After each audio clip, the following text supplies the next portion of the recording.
Let's go, girl. Just tell me that I can and I'll show you things that you couldn't believe.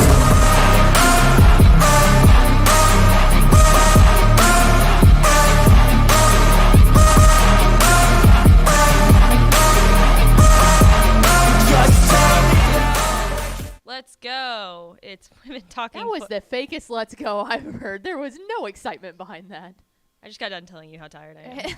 So, yo, There let's it is. go. It's women talking football, or WTF for short, of course, not to be confused with WFT. My name is Mallory Hartley. I'm the associate producer here at Dave Campbell's Texas Football. Dave Campbell's Texan Live, once again sitting in the host seat. And sitting over there, making sure you can see me, making sure that I sound enthusiastic with everything that I say. It's the executive producer of this place. It's AP! It's Ashley Pickle. Hey. This is my third show of the day because to peel back the curtain, we pre-record Friday's TFT because we have to be up there. You pre-record that? That's not live? No, I just watch. Oh I wear my the same gosh. thing every Thursday and Friday. I wear the exact same outfit. Wow. So anyway, I need the energy on my third show because I have not gotten out of this seat today. Yeah, and it's freaking cold in here. Yes, like I'm I am freezing. I had my jacket like zipped up all of the way when before the show started, but I was like, that doesn't look very good. Yeah, so I've I got decided to jacket. take it I've off. got blanket down here. Like I'm freezing. My teeth are literally chattering. Anyways, we are Women Talking Football. We're an internet show here every Thursday talking football around the Lone Star State, and it's already episode 52 of Women Talking Football. And today we're going to take a look at the San Antonio region. 210. The 210. We love the 210. I've been there a lot the past couple of years for football reasons and whatnot. So love that area. Yeah, we'll take a look at some ranked teams down there as well as players that you can watch. But before then, we're going to reveal our Week 7 Texas Football Tonight Spotlight games. But before we do that, you had an eventful night last night. I think you did talk about this topic on the pre-show of I did. Texas Football Today earlier, but I think that the people of Women Talking Football should Need to hear the heroic things that you did last night while I was out and about in the storm. Yeah, we had big weather hit yesterday, and that's a common thing, especially up where we're at. And big weather up in the DFW, specifically when you start getting in the way northern part of the DFW. Yeah. Like, we're kind of the tail end of, like, the tornado belt type of stuff that runs Right. through Oklahoma and all that. So when there's big weather, like, wind is a massive factor. So I knew I'm weather aware. I'm weather conscious. I knew that the storm was coming. I did not. You are not weather conscious. I was not weather conscious at all. Like, I got home last night, and I won't get too into it, but I got home last night, and I was like, what? Did it rain? Happened. Yeah. Meanwhile, I'm like, yeah, I think it's about 30 minutes away, and I'm checking my radar all the time. Taking your videos. I love weather, and that's part of the story. Is Mallory knows this. Every single time that big weather rolls in, I do these real stupid little fake weather reports that are meant to They're be not kind stupid. I like them. they're meant to be like National Geographic kind of Australian accent, you know, a storm in the wild type of stuff. So they're really blown out of proportion, but they're fun. And I just send them to all my friends and family. And it's like, oh, yeah, meteorologist Shlee back in command. So yesterday I'm like, oh, big storm's coming. Okay, cool. And I'm on the phone with my boyfriend and I hear the wind start coming in, and then I hear crash, bang, boom, and I was like, oh my God, I think my Blackstone grill just fell over, and I was like, I gotta go, and like instantly hung up, and I go out there, and I told Tepper, like, I've been in sandstorms and dust storms out in West Texas before, and this might have been the strongest wind that I've ever been in. It was that's insane. absurd. So the Blackstone falls over, and if you don't know about Blackstones, it's an outdoor griddle, so the whole entire griddle top is cast iron. It is heavy, very heavy. That flew off of the grill. So the grill's upside down. The cast iron thing is all the way over there. Then there goes the grill cover. Here comes the neighbor's trash can. There's stuff floating everywhere. I'm getting dirt in my eyes. At one point, I like grabbed the side of the house because I almost fell over. And then I look over and I realize that the wreath that was on our front door is halfway down the street. Well, you thought that was the manhole at first that had come up from the ground because of the wind. You were like, oh, look, there's a little manhole. Wait a second, that's our wreath. And so I, at this point, am able to get the grill up. And I'm still doing this in this wind. It's raining like crazy. Gosh. Hail is right on the precipice of all of that. And so anyway, then our doormat flew all the way over. We have a nice little welcome fall sign that's about as tall as Mallory is, like a wooden thing sitting up against our front porch. So you're basically saying that the wind would take me as well. Yeah. Oh, yeah. Oh, you would have been annihilated. I would have been in the stream too. It would have yeeted you so far into the neighbors' households. But anyway, all that's happening. I threw on 2 different raincoats and was running around like the frog gif in the rain. I wish you would have put that on here. That's funny. Yes. It was absolute chaos. But Mallory came home last night in the first floor of our house. Everything was just there. It's soaking wet. I've got 2 different rain jackets hanging over our bar stools. And she was like, "Did it rain?" And I was like, "I survived." Well, like I pulled up to the house and I could see that the street was wet, and it was like kind of sprinkling on the way back home. I was in Grapevine last night, meeting one of my friends from college, and we both walked outside from the restaurant, and I was like, "It kind of smells like rain out here." Yeah. And I looked at her and I was like, "Is it supposed to rain?" And she was like, "I don't think so." And then I get home, and then you come into my room and you're like, I was like, "What happened?" You were like, "Weather." Well, the funniest part of it was once I finally got everything indoors, like patio chairs, doormats, everything, I finally got it all inside. I go and I was like, okay, I need to turn on the weather and see if I need to take shelter because the wind was getting so bad. I didn't know, maybe tornado warning, tornado watch, like weather aware. And I turn on NBC5 and Rick Mitchell's there doing breaking coverage. And literally there's the storm, and you always see the little eye of the storm is like purple. He's like pointing at the purple spot, and it's right over our house. And I was like, this makes sense. And I'm soaking wet, standing in the living room going, well, I guess I'm going to let this pass, and I'm going to go shower. my mom texted me last night. She was like, "Did you make it home before the storm?" And I was like, "What storm?" I made it home after the storm. After the storm. Meanwhile, I look like right over me. I look like a battered rag doll that was left out to dry. Well, I'm so sorry that you had to go through that. Oh, it's fine. We made it through. I'm glad that you are safe. I'm glad that your prayers that your Blackstone is safe and that it still I gotta works, go home and test that tonight. I just left it inside this morning because I was like, if there's another storm that rolls through and we're not, I'm just glad I was there. Yeah, because it would have stunk really bad if we were both gone, like a Thursday night when we were both going to games. I'm just glad that that was not that the you case. were there and that you could bring it inside. So. Yeah, well, I'm glad you're safe. I'm glad Ava's safe. Big weather. big weather that hit us last night, but we're all good. No worries there. All right, AP. I'm going to let you take it from here. It's week 7 of the Texas high school football season, which means another week of Dave Campbell's Texas football tonight. And it is time to reveal our week 7 spotlight games. Let's start off hot. This one I am so excited about because it is happening tonight. How about this marquee 6A matchup there in District 21 6A as the 10th ranked Summer Creek Bulldogs take on the number 2 team in Class 6A in the North Shore Mustangs. 7 p.m. tonight. Trevor Bullard on the call. Both of these teams 5-0, started off 2-0 in district play. I'm excited about this. Junior quarterback Blake Thomas has looked exceptional for Summer Creek so far. They are down a running back. Lloyd Anvent hasn't played the past couple of weeks. Oh, man. But it hasn't stopped them from looking impressive. So if he might be back. I do not have any word yet as to whether or not he will be playing. I would assume if he's healthy, they definitely want him out there against North Shore. But we'll see. This is going to definitely be the biggest test for Summer Creek's defense thus far in the year. Caleb Bailey, all of North Shore is just cooking. If you like star power, definitely watch this game because there's a couple of like Division I Power 5 commits on both teams. Yeah, last week North Shore played CE King, and that was like the first real test for North Shore where we were like, okay, and they just absolutely bodied them. Yeah, they destroyed them. Yeah, they look really good. Which we talked about it on Texas Football Today earlier. The thing that's interesting about this game is the first quarter.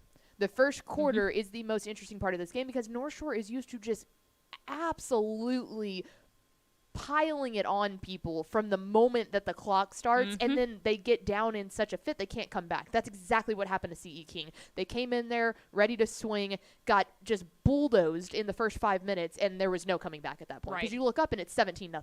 Right. So, because at that point you're morally down too, and it's just like, man, how do you even come back from that? So if North Shore gets the ball first and Summer Creek, I mean, it really just the first drive. I'm super interested in the first drive because if Summer Creek gets the ball first and they go down and score, game on.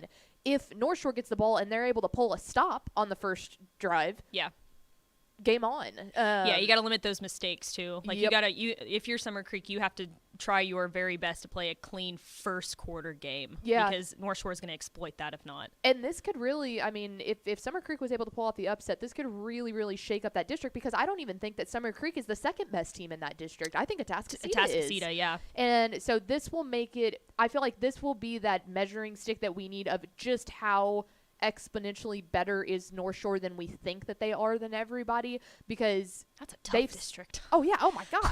Yeah, and CE King, like I mean, CE King's typically up there too. Team, yeah, you right, know? And right. they just got annihilated. So this one tonight marquee matchup across the state of Texas. Best game happening tonight. You can watch that live on Dave Campbell's Texan Live, and we will have full recap tomorrow on Dave Campbell's Texas Football Tonight. Another one in the Houston area happening tonight that I am very excited about. How about Cy Falls and Bridgeland? This one's tasty down there in District 16 6A. Cy Falls coming in at 4-1 on the season. Bridgeland also 4-1. Cy Falls running back Trey Morris has been exceptional. He's averaging about 125 yards. To watch. Oh yeah, so fun. We've had Cy Falls on Dave Campbell's Texas Football Tonight a couple of different weeks, and every single week we usually try to cut their highlights because it's a Trey Morris just highlight reel. So they've been looking really good. On the other side, obviously Bridgeland, the biggest question coming into this year was, are they finally going to find that replacement for Connor Wigman? You'll remember Bridgeland was really, really good when now A&M quarterback Connor Wigman was there. They made really deep playoffs runs, and ever since then, they just haven't had that star power quarterback to bring him back.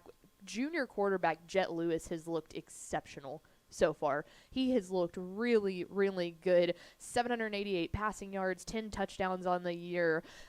What I love about this game, and I didn't realize until earlier today, I already like the matchup. I feel like these two teams match up well against each other, but this could be a huge game. If Bridgeland is able to pull off the win against Cy Falls, then Bridgeland in week 11, the last week of the season, is playing Cy Springs. We've talked about Cy Springs a ton. They have come out of absolutely nowhere, completely unexpected. Now 5-0. They're leading that district right now after their win against Cy Ranch last week. Yes, Cy, you're correct. And so if Bridgeland is able to pull this off tonight, I would choose to believe that Bridgeland Cy Springs in week 11 could decide the district championship in 16-6A, which is just tasty. Obviously, Cy Falls could throw all of that away, but if Bridgeland pulls it off, we're in for a fun week 11. I think so too. Moving on now, and again, that one's tonight, so we will watch it. Who is on the call? Chris Elliott's on the call at 6:30 p.m. this evening. So go ahead and watch football pretty soon. Yes, I know. 6:30. Seriously. Let's stay in the Houston area as we take a look at our Friday matchups here. Baytown Lee, the Ganders, out of 5A Division 1, that's out of District 8, taking on district foe Barbers Hill. Lou Roche will be on the call at 7 o'clock p.m. from Eagle Stadium in Mount Bellevue. I like Baytown Lee's little mascot Oh there. yeah, the Ganders. It looks awesome. Yeah. Fantastic, absolutely fantastic. Like, it's nice to Battle see, of the Birds. I was gonna say, it's nice to see a battle of the birds that's not just like Eagles versus Eagles. Right, exactly. So the Ganders are looking to shake this. This one's a shake-up game because the Ganders could really shake up 5A Division 1 with an upset win here over Barbers Hill. I think that you got to come in and say that Barbers Hill is your favorite. This is another really deep district. You've got LaPorte, Barbers Hill, Port Arthur Memorial, Kingwood Park. Oh, yeah. The worst record out of any of those teams is 4-2, and Yeah. that's Kingwood Park.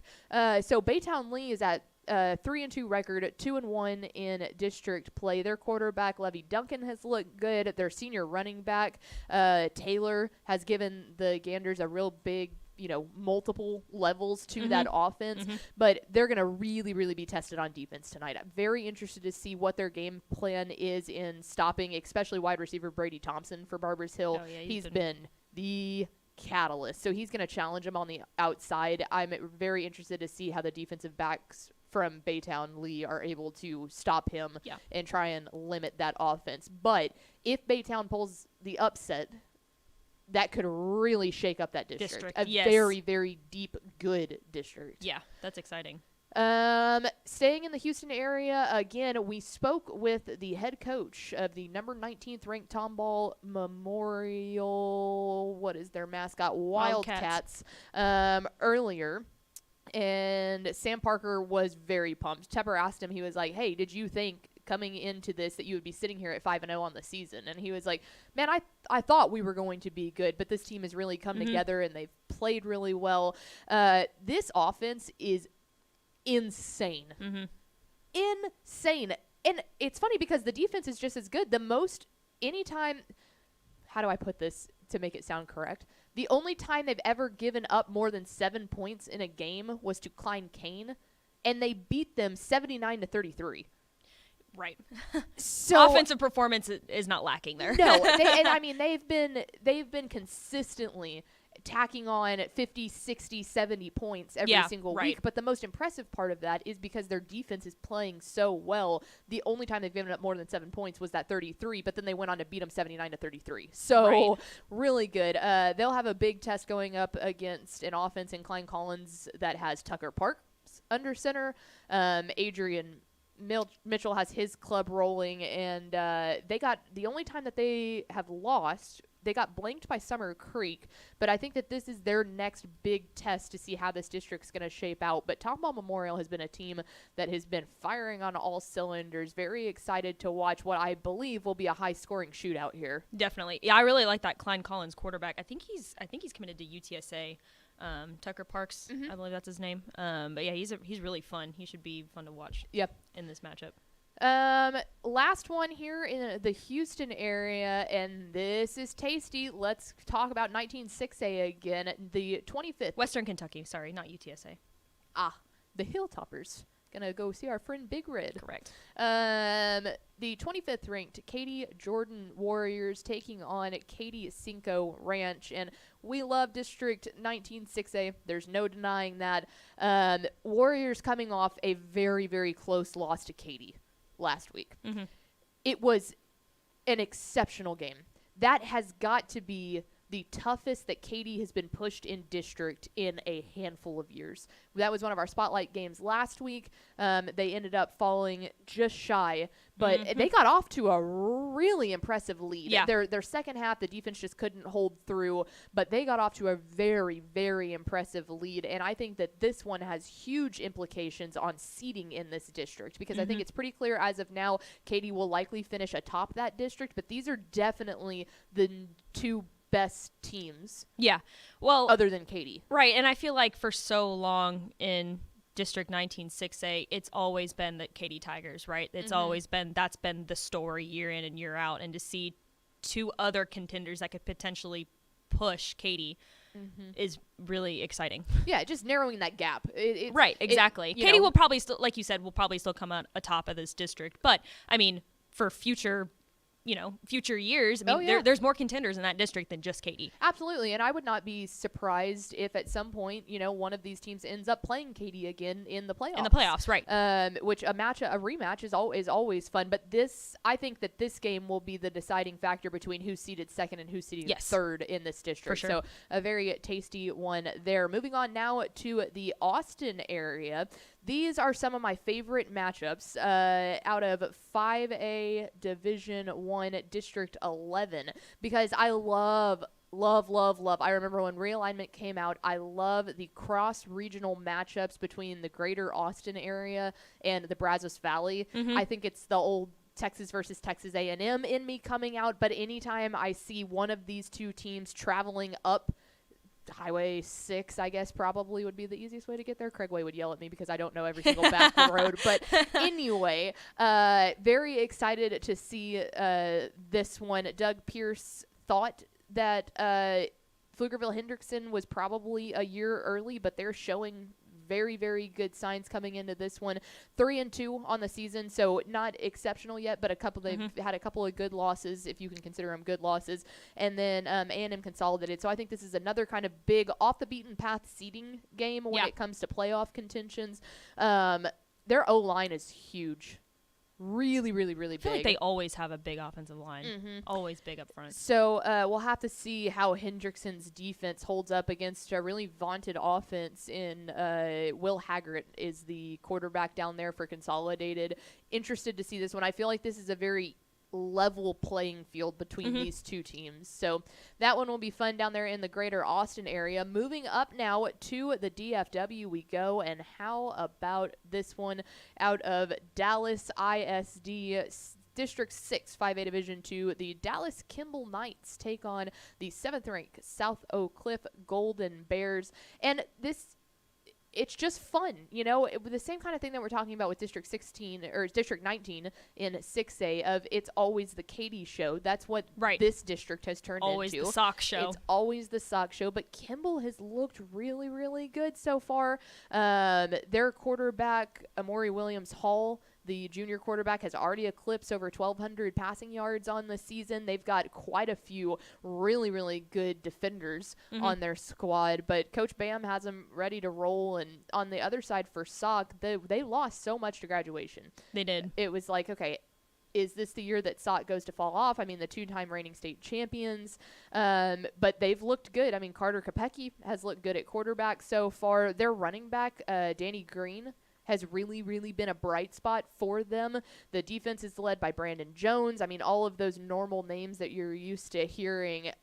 They're only they have 2 losses on the season, but it's to Duncanville and DeSoto. I was gonna say they've only punched up. Yeah. How do you even take those You got to take those losses with a grain of salt because those are arguably two of the best 6A teams in the entire state. You know, and it's you can't really take that. Well, and I think their win over Parish Episcopal was really big. Yeah, because I think so too. Parish then, like 2 weeks later after that, they went and beat China Spring. I know that's a different classification, but I mean, still. Parish is consistently the best private school in the state. Yeah. So that's an impressive win, and I think they also had an impressive win over Lancaster too in the second week of the season as well. So they're a proven team. Lancaster. They did. They're a proven team. It's gonna be tough for Kimball to. I mean, this is the first time I think that they've clearly been tested all season. But this is a fun district matchup, and we'll see. We'll see if Kimball can hang on. Yeah, and I think it's another one where we'll see how much the gap is closing. I think Sauk is easily your favorite here. They will always be your favorite when we're talking about them playing anybody out of Dallas ISD. But if anyone has a shot to knock them down, I think putting your money on Kimball as the best contender for them in DISD is probably a fair bet. So excited to see that one. Tommy Yarsh on the call there from Kincaid Stadium, 7 o'clock p.m. We'll have all the highlights ready to go. And finally, here's a fun one. We've talked a lot about a lot of districts, but nothing ever gets better than 11-6A as the number 1 ranked team, the Duncanville Panthers, take on district foe Waxahachie. This to me, this entire week is that measuring stick of where is the gap. Yep. Where do you draw the line of how good these people that we very much anticipate to see at AT&T Stadium just how much better are they than the competition. So Waxahachie already has a loss to DeSoto on the year. Twist my arm, I think Duncanville and DeSoto obviously are the two best teams in that district, but it does start getting interesting to see where Waxahachie's going to lie, because Mansfield High is coming in at 5-0 on the season. They'll meet up against Waxahachie in week 9, and then Duncanville DeSoto will meet up week 10. So it'll be interesting to see how that shakes out, but seeing how close Waxahachie can get to keeping this close is going to really impact the way I feel about Waxahachie and Mansfield going into play in week 9. And I think Waxahachie too, like they've looked pretty impressive, especially on the offensive side of the ball this year. But then you switch gears here and you look at how dominant Duncanville's defense has been this season. Now, of course, they've been fantastic on the offensive side of the ball, but I think the real story here with Duncanville is this defense. They have given up 13 points all season long with 3 shutouts. They're just so dominant. I mean, it's actually crazy. It really is. We talk so much about how there's these programs like this that just look so much better than everybody. To see the number 1 ranked team in the largest classification look that much better than everybody, like, I feel like Alito's a good example of that. Or, you know, you get down to 2A, and as of recently, 2A Division 1 has been like, oh, okay, 2A Division 2 is a perfect example of that, like Mart. Mart has always kind of been that team that it's like, yeah, there's a lot of really good teams. Like, the top 10 looks really good, but if you draw a line between 1 and 2 through 10, it's not even close. Well, and here's the thing, too. When you get down to those smaller classifications, you can have one player come every so couple of years that can just completely changes the trajectory of that team, right? 100%. But then when you get up into the 5A ranks and the 6A ranks, when all of these teams have multiple Division 1 Power 5 prospects on their team, and to have a team like Duncanville that's so dominant year in and year out is very, very impressive. Yeah. Like, I, along with the rest of Texas, cannot wait to see what the Duncanville DeSoto game looks like, because I feel like both of those teams are kind of at their peak right now. Right. And it's like, all right, let's really test those waters and see where the gap is. But this is just another good one, I think, as a measuring stick for Waxahachie of where are they going to finish in this, assuming that them and Mansfield are the 2 other teams that are in the playoffs, which looks all but assuredly like it's going to happen. Right. So there you go. We will be live at 7:30 tomorrow night. Dave Campbell's Texas Football Tonight, Nick Lopius, Ishmael Johnson, and the rest of the crew of UNT students bringing you the best coverage of Texas high school football that you can find on a Friday night. Come join us, and we'll be diving into those games and a ton of other highlighted games. And looking at scores all across the state in every single classification, 6-man ball all the way up to the number 1 ranked team in the Duncanville Panthers. So very excited. We hope that you will join us for free on Dave Campbell's Texan Live. Yeah, we're not just Houston, Austin, DFW show. We're trying to make it more of a statewide show. So we'll give you updates there across the entire state, across each classification. Again, tomorrow night at 7:30 p.m. Week 7 already of the Texas high school football season. It's just flying by, I feel like. It really does. I can't believe that I just said week 7. But anyways, with that being said, let's go ahead and take a look at the San Antonio region, which geographically, this is a massive region with a final count of 74 teams. Yeah. And I would say like half of them have the name San Antonio in their name. But 4 of those teams are currently state ranked. So starting off in the highest classification, 6A coming in at number 12. It's Cibolo Steel, and man, they have really looked the part already this season with a 4-1 record. Only loss, of course, coming to Lake Travis earlier in this season. And honestly, I'm just going to say it. I think they're just going to run through this district. Yeah. You've got Converse Judson, which is historically has been a really great team, but the past couple of years they've been just kind of down. Yeah, which is just like there's no hiding this. We love Mark Soto. We're big Mark Soto fans around here, or at least I can say personally, and obviously he's going back to do his coach's alma mater, and they just haven't been the same Judson. Right. I mean, I saw them going off on a tangent. I saw them last year against Westlake, and Craven and I were talking about, like, this is just not the same. No, it's not. Same Judson team. And the New Braunfels, they're kind of down this year. And then San Marcos too. I really think that typically this is a really strong district, but this year it just seems like Cibolo Steel is probably the clear favorite to come out on top there. And I think this team's just been a clear powerhouse in the San Antonio area the past couple of years now. They just have so much talent on both sides of the ball. Man, and I think, like, we knew how talented Cibolo Steel was going to be this year. They're massive. I mean, you've seen them in huge. Yeah, right? I saw them in person last year. You walk down there, and I mean, just the lines are huge. And everything about it.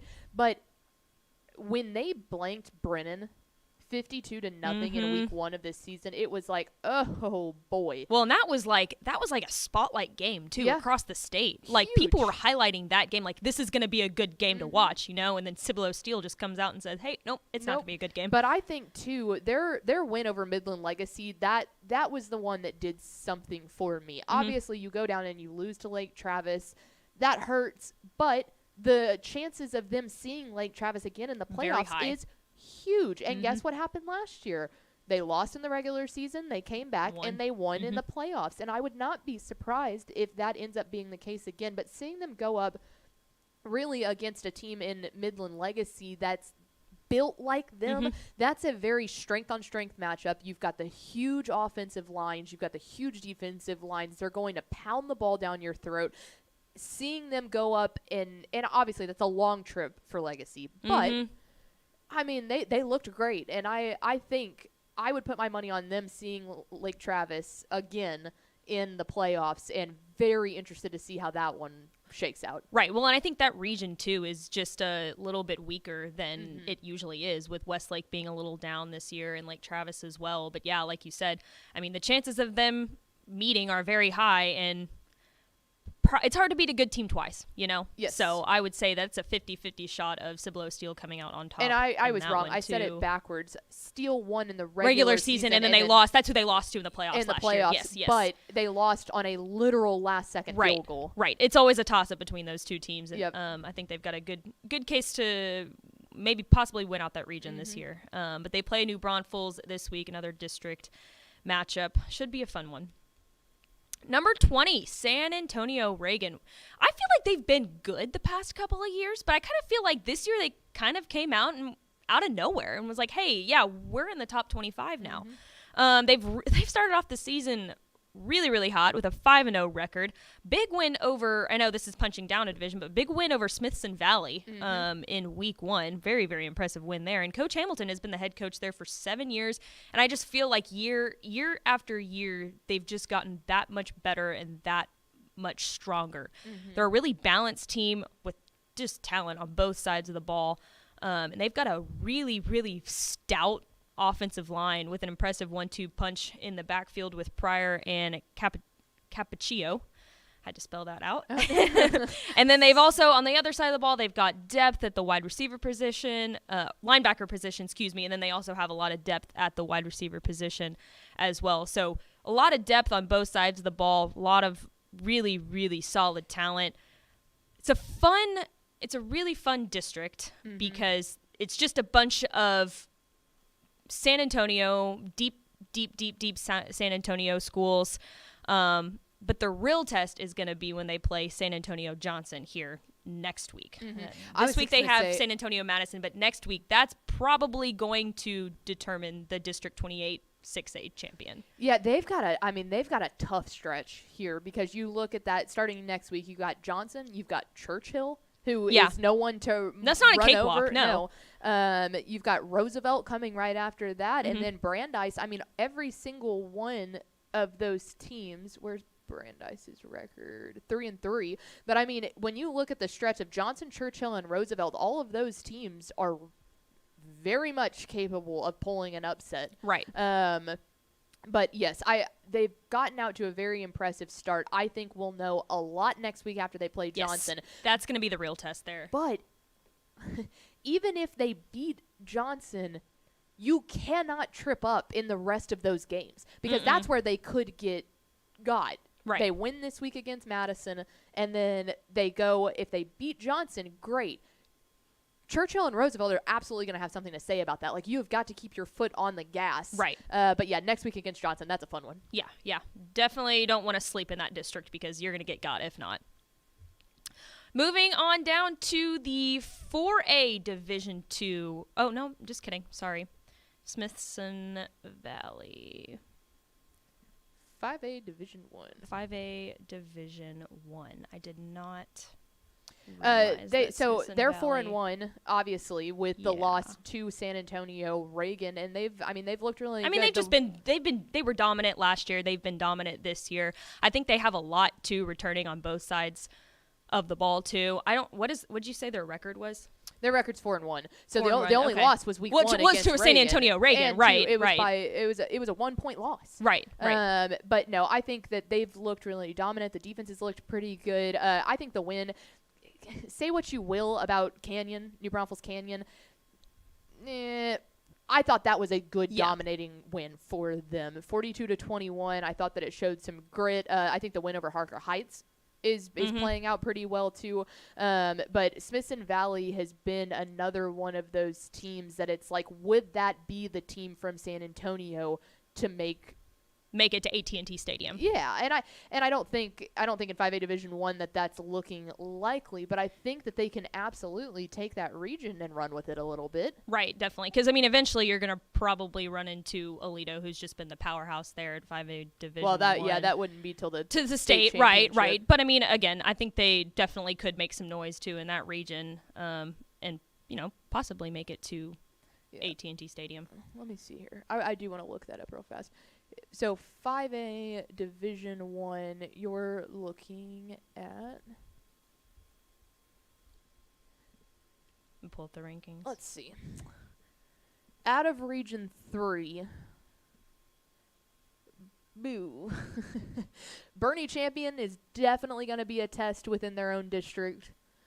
When you move over, District 11, you've got maybe Leander Glen's looking okay. Georgetown's looking pretty dominant, so that might be the time when they get got a little bit in Region 3. Georgetown would be one that I would be worried about. Bernie Champion is one to definitely be worried about. And then, honestly, you look at District 10, and I don't think that there's anyone in there that they would struggle with too far. I think Manville's kind of dropped. Right, and we've talked about them before, too, and how they're kind of down a little bit this year. Yeah, maybe a team like Friendswood or something like that. But, I think that they have the chance to go. I think their largest test is going to be in district when they're looking at Bernie Champion. And then after that, it would be playing someone out of District 11. But I don't think anybody in District 11 is as good as they have been in the past. Right. So they met Georgetown would be a threat. But, Bernie Champion's probably the one that'll be the interesting. Well, and they met College Station in the state semis last year, or was that the regional finals? They lost to College Station. I do remember that game because it was a really, really close game because a lot of us did pick them to win the region last year. Yeah. I can't remember which round that was in. I think it might have been regional finals. Yeah, I think it definitely was because a lot of us did pick them to win the region last year. So I think it was regional finals. But anyways, strong contender there in 5A Division 1. Moving on down to 5A Division 2, number 4 Cuero.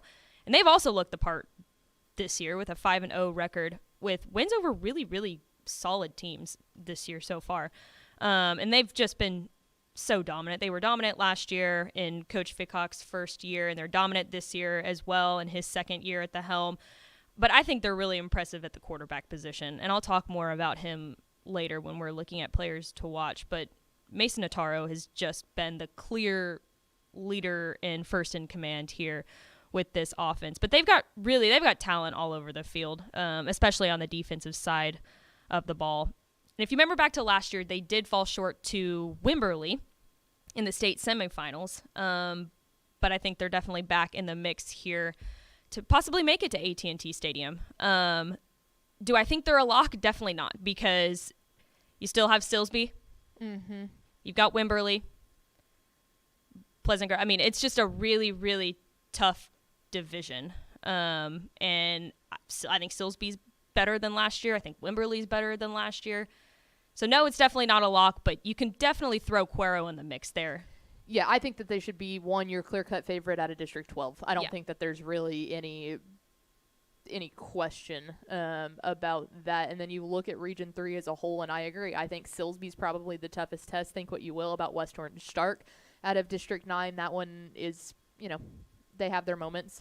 But, yeah, I don't think anybody – well, let me say Madisonville. Madisonville out of District 11, that might throw them some fits if they were to meet up early in the playoffs. Mm-hmm. Madisonville has really, really looked the part so far this year, so that's probably my sleeper out of Region 3. But I think if you're looking at Region 3 as a whole, Cuero and Silsbee have got to be your two favorites heading into Region 3. And then – I think that you would say that they're going to be favorites over just about anyone in Region 4. Mm-hmm. Oh, definitely. If they were able to get past Silsbee, which that would be a very, very tough test, I think that they would be a favorite over anybody in Region 4. Wimberley does look very good. And, yeah, that's probably it. It's one of those divisions too where like anything can happen because all of these teams are so similar. They're all very close to each other. There's not really a big gap, not as big gap I would say as like you would say in 6A or 5A Division 1. They're all very close, and anything could really happen. And playoff time will be very exciting. They start district play this week against Giddings. So. Yeet. And then to close it all out, 3A Division 2, checking in at number 7 is Poth. They currently hold a 4-1 record, only loss coming from Blanco, which, of course, they were punching up a division, so take that as you will. They've looked really good so far, only allowing 21 points in the last 4 games, and they had to replace a lot,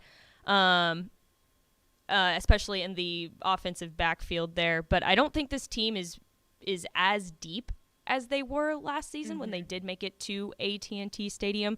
But I don't really also think they're going to be tested either until they hit the playoffs because their district is they're going to run through their district pretty easily, just like they did last year. But I think the question is going to be definitely depth and experience heading into the playoffs. Well, and if they can keep up. Yeah, and it's funny because when you look at the teams that they've played, typically – that would be a treacherous schedule. Falls City, back-to-back lined up against Shiner.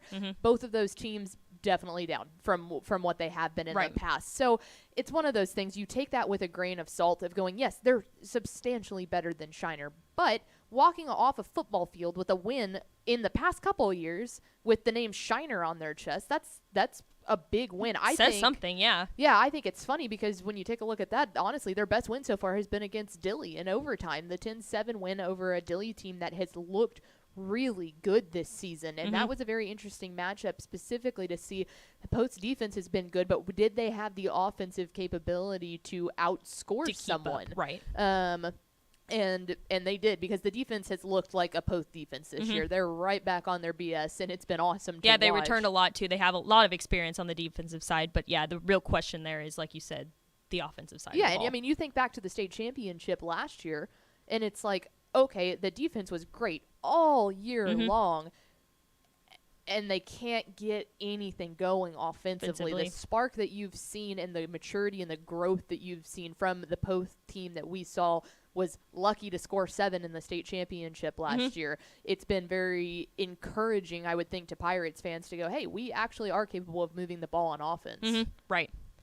So there you go. 5 ranked teams in the San Antonio region. A lot of talent down there as well. So with that being said, let's go ahead and transition into 6 of the players that I think that you should keep an eye on from here on out. And starting strong with San Antonio Johnson quarterback Ty Hawkins, and what an unbelievable player this guy is. And if you follow any kind of San Antonio football, you definitely have heard his name before. He's a dual threat quarterback, and he put up insane numbers last year as a sophomore, and he's doing the exact same thing this year. He's the top-ranked quarterback in the class of 2025, and just through 5 games alone, he's thrown for 745 yards and 10 10 touchdowns and has run for 375 yards and 9 touchdowns. And in a single game, like this is worth pointing out, in a single game against San Antonio Roosevelt, he put up a total of 474 yards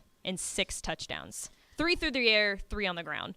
That's absolutely insane. He is a true dual threat. We saw him at 7-on-7 this year, and he looked just as impressive. And he's currently committed to play in Fort Worth for the TCU Horned Frogs. What a get for Sonny Dykes, too. I mean, I will never forget the first time that I saw Ty Hawkins play because it was at the Alamo Pigskin Dome, right? Classic last year in Week 1, and me-ish, Step and Gabe Brooks were all sitting there, and we're getting going, and it's like, okay, and it's like, whoa. Did that guy just make that throw? Well, and he was a sophomore last year, too. Whoa. Did he just make that run? Like, yeah. Who is this kid? Right. And then we found out it's a sophomore, and at that point, Gabe Brooks. I was like, wasn't that when his 247 recruiting profile was created? Oh, my God. He was just licking his lips. That's because awesome. It was like, man, this rocks. Ty Hawkins is our darling boy, yes. and he's something special. Yes, definitely. Moving on down to Cibolo Steele, wide receiver Royal Capel, another junior. Going through this list, too, there's a lot of juniors. A lot of juniors on this list, a lot of young talent to keep your eye on. But again, he's a junior. Coach Stein says he's a smooth route runner, and he's just a tough one to bring down. Standing at 5'11", coming in at 180 pounds. He's got a good build and a good frame for a D1 receiver. I think he's got a breakaway speed and excels in yards after the catch. 30 catches for 374 yards and 2 touchdowns already on the season for this athlete. And he's got multiple Division I offers from programs like Oregon and Oklahoma and Baylor and Houston. Definitely a Division I Power 5 talent there in Royal Capel. Moving down on in the list, Converse Judson safety Miles Davis. Powers has him ranked as the 5th ranked safety in Texas and finished his junior year with 38 total tackles, 4 interceptions, and 6 pass breakups. He's a hard-hitting defensive back with an eye for the ball. He's really, really good at reading offense as well, and he's always in position to make a play. He runs track for Judson as well, so saying that he's fast is probably a little bit of an understatement. I think that he was a part of their 4x1 team that made it to state last year. So, again, very he's fast. got speed for days. Speed for days. The senior's currently committed to play at Texas A&M, and he chose the Aggies over programs like Texas, TCU, and USC. So a big get for the school down the road for them. Keeping on with it, The Mules. Alamo Heights athlete Michael Terry III. So I don't know how much truth this has to it, but so according to Rivals All here, right, and I trust Rivals, so throw this out is some shade. No, I do trust this, but it just and it's more of a like a It seems too good to be true. It seems too good to be true kind Yeah. of thing. But Rivals said he's played at least one down at most positions, right? So quarterback, running back, wide receiver, cornerback, safety, outside linebacker, kickoff return, punt return, and punting in general. So Rivals said he's played at least one down for all of these multiple positions. So, yeah, I put him as an athlete on here. I was just going to say, and this is exactly why the term athlete Correct. is a thing. Correct. And this is at like a larger school, too. Like, this is not at like a... Alamo Heights is a 6A school. Right, exactly. This is not like it's at the 3A, 2A level. Yeah. Like, if he can play multiple positions on the field at a massive 6A program like Alamo Heights, yeah, he's got some athleticism to him. It looks like, though, he probably is leaning more towards playing wide receiver in college. But he's got options. He's got options for sure. His numbers as a sophomore, again, junior, he's a junior. His numbers as a sophomore speak for themselves. He passed for 113 yards and 3 touchdowns through the air. He rushed for 768 yards and 14 touchdowns on the ground.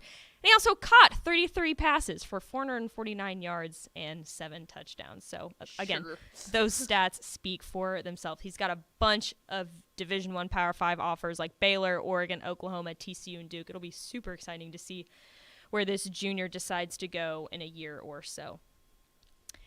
I've already mentioned him once, but let's go ahead and talk about him some more because he is just incredible. Cuero quarterback, Mason Nataro. Cuero fans were, I'm sure, very, very excited to have this guy back on the offense this season. He's the commander-in-chief on the offensive side of the ball. Over 2,600 passing yards and 34 touchdowns through the air last season. 1,000 yards rushing and 18 touchdowns on the ground last season. Like, those were his full stats. That's insane. That is crazy. And he's also been lighting it up this year. Through 4.5 games, he's thrown for 919 yards and 11 touchdowns, and he's run for 296 yards and 3 touchdowns. So clearly no slowing down for the Cuero superstar there. And he's just been a huge part of this Cuero offensive attack. He returned this season as the leading passer and the leading rusher. No surprise there. And when you watch him play, he always just looks so poised, I feel like. I looked him up before the show, obviously, and I was looking at his huddle reel, and he just always looks so put together. Like, he's comfortable in the pocket. He's comfortable taking off on big runs. He's comfortable with making something out of nothing if the play does fall apart. Truly a very fun guy to watch. And, I mean, I don't think that he has any offers yet, or if he plans on playing at the next level. But I think any school that would get him would be maybe like a smaller FCS school or a Division II program. And that's just scramble. me speculating. But I mean, I think any program would be lucky to have this guy on their team because he's just fantastic. And then to round it all out, let's talk about Yoakum athlete Xavier Barnett. He's a sophomore. Again, very, very young list that I've got going here, but it's worth talking about. He's been very impressive. He plays both at wide receiver and linebacker, and he's got an ideal frame at 6'3", 200 pounds, which is a huge advantage, I'd say, at the 3A level there. And there's a good chance he's probably the tallest guy on the field because a lot of his tape that I was watching, he was by far the tallest athlete on the field, again, at the 3A level. And he can be a downfield receiving threat as well as line up in the slot for short yardage gain. He's got 5-star potential. I think he's ranked as a 4-star right now, but definitely has that thing in him that could push him over the edge to eventually become that 5-star. He'll make some noise here in the next few years, I'm sure. Go ahead. I was going to say, he already holds an offer from Houston, too, as a sophomore, and I think that he got that last year, too. So that's really impressive. Those offers are probably going to keep rolling in here as Yoakum continues to do really well. And he's just like a standout on that team. So it's really hard to miss somebody like that. But really, really excited to see kind of what he does here in the next couple of years. He's still very young. So Coach Robinson's really excited about him. They've got a big game against Hitchcock. They do. Yes. Yeah, yes. Huge district game against Hitchcock. If you're looking for a game to go to and you're kind of down in that neck of the woods, I would be pulling up to that so quick. Yeah, that'll be a tough test for him as well, I think, against a really strong Hitchcock team. So there you go. Players to watch, ranked teams in the San Antonio region, and man, I'm tired. It's been a tough week. We've had a lot of things to do, but San Antonio region's always a fun one to talk about. We love going down to the 210. We love UTSA too. I'm a big Jeff Traylor fan. I love the Birds Up. So fun region to talk about. That's all I got. Do you have anything else? No. Nothing else? I think you covered it all. I'll be going to a game tonight, so we'll have to get out of here pretty soon. I'm going to Midlothian Heritage and Mansfield Summit, so that should be a good one. That'll also be on Texan Live as well, so if you want to watch along with us tonight. Yeah, we got a huge Thursday slate of Texan Live games. Like, if you're staying inside and avoiding any weather or anything, TexanLive.com, go watch some of the games. We got a ton of them. Remember, North Shore and Humble Summer Creek.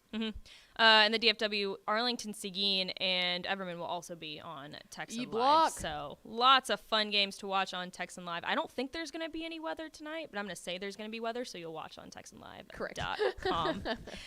Thanks for following along with us. You can subscribe to us on Apple Podcasts as well as Spotify if you ever choose to do Spotify.